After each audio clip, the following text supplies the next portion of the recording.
चवी तो छा मेरा जिया हितां जी दोखे बाजिया। चवी तो छा मेरा जिया हितां जी दोखे बाजिया। बटोरा है सच दीन जी रब इन में राजिया। बटोरा है सच दीन जी रब इन में राजिया। चवी तो छा मेरा जिया हितां जी दोखे बाजिया। चवी तो छा मेरा जिया हितां जी दोखे बाजिया। बटोरा है सच दीन जी रब इन में राजिया।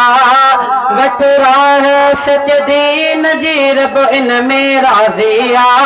चवी तो छा मेरा जिया हितां जी दोखे बाजिया। आओ तो तोखे बुधाया मालिक छा मेरा जिया। बे घड़ी समझाया मालिक छा मेरा जिया। रब अकेलो आहे उन सां शिरक न करणो थी। पंहिंजे नफ़े नुक़सान जो मालिक रब खे मञणो थी। कबर कुबे आॾो जेको माण्हू झुकंदो आ। अहिड़े मुशरिक ते इधड़ी नाराज़ थी पवंदो आ।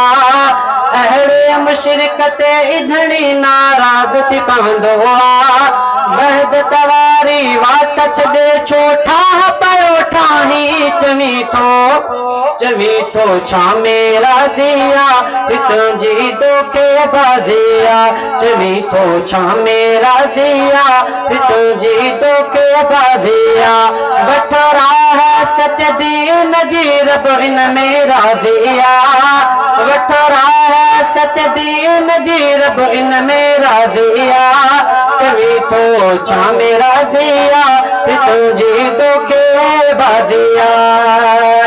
जेके नबी दुनिया में आया सच्चा सारा में शान निराले वारा आहिन रब जा प्यारा में। तन जो इमाम मोहम्मद मिठड़ो दिल सां मञणो थी। ख़त्म मोहम्मद ते नबूवत खोले चवणो थी। कादियानिया कूड़ो कूड़ो ते लानत कर। असहाबन ऐं आल रसूल जी दिल सां इज़्ज़त कर। असहाबन ऐं आल रसूल जी दिल सां इज़्ज़त कर।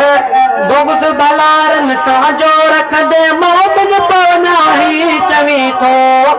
चवी तो छा मेरा जिया हितां जी दोखे बाजिया। चवी तो छा मेरा जिया हितां जी दोखे बाजिया। बटोरा है सच दीन जी रब इन में राजिया। बटोरा है सच दीन जी रब इन में राजिया। चवी तो छा मेरा जिया हितां जी दोखे बाजिया।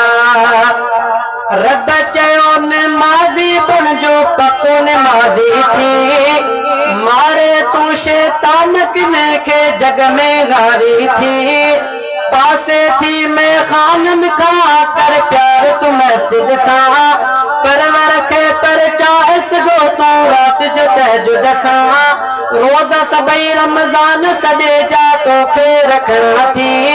हज ज़कात खुदा जो फराइज़ सारा मञणा थी। हज ज़कात खुदा जो फराइज़ सारा मञणा थी। मस्त शराब में थी चोरा शहर पठाही। चवी तो छा मेरा जिया हितां जी दोखे बाजिया।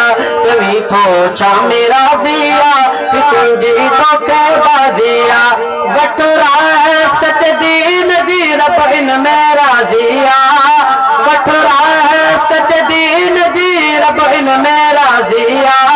चवी तो छा मेरा जिया हितां जी दोखे बाजिया। चवी तो छा मेरा जिया